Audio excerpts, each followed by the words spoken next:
You are coming in from Abaco Island? Come here, please.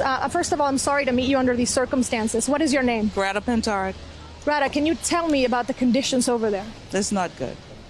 Many people are dead. There's nothing on the island. Do you believe that the death toll is higher than 7 from what you've seen? I don't think so. No, I don't think so. Describe to me what you're seeing in the streets. What kinds of needs do people have over there? All basic necessity, everything that is basic, water, food, pampers, medication, just basic necessity, everything is gone. You are live right now, national in the United States. What is your message to people there? What should the international community do?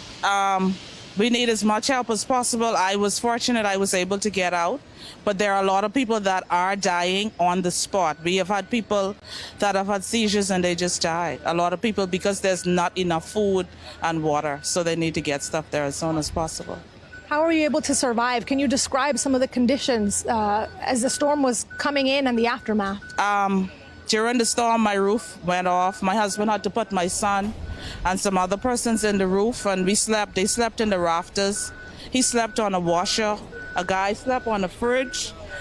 It wasn't good conditions at all. But we got out.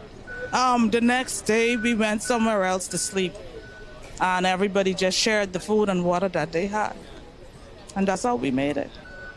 Can you tell me about the people there? What are the conditions that some of them are in right now? It's deteriorating really fast, mentally, emotionally, physically. There are a lot of people that lost their limbs.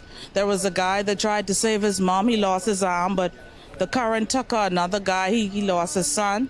So it's persons everywhere, families, and there's a lot of people that are missing. Until rescue teams can get in to clean up and remove buildings off of persons, they won't know the total death toll, and until the water subsides.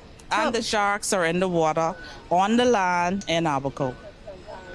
Do you think the government is doing enough? They are doing what they can. At this time, nothing can land because the airports are not clear. Tell me about your son. How are the children? That's my son right there. How old is he? He's 15. Do you think we can bring him Sure. over? Hi, how are you? Can you come join us? It's okay. It's okay if you don't want to talk.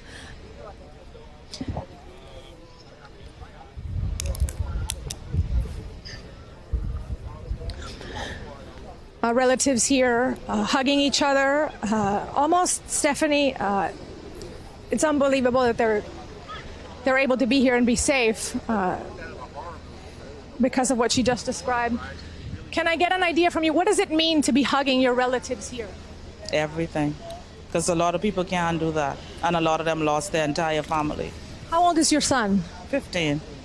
Tell me about This is my daughter. This is your daughter. So we'll stay with her. We're national in the United States. What message do you want to send the people that are watching you right now about what you've seen?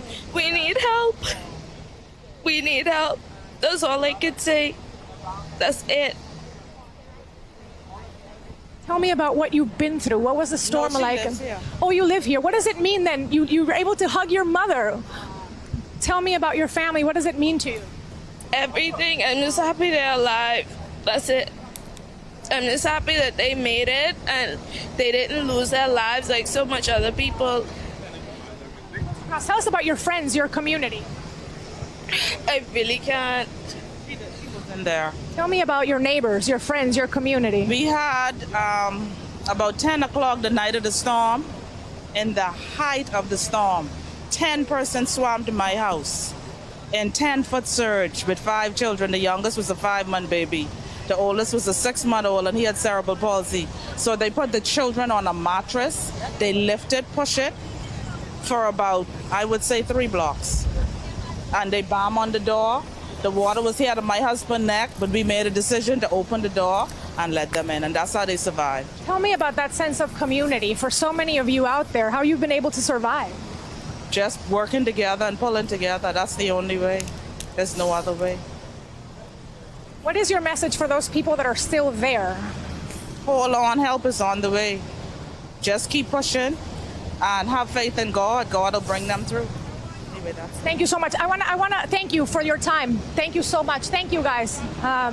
This is just incredibly devastating to hear those harrowing tales of survival Stephanie, some of the lucky ones that have been able to make it here to Nassau. And as she said, her message to those still in Abaco and Grand Bahama is hold on. Help is on the way.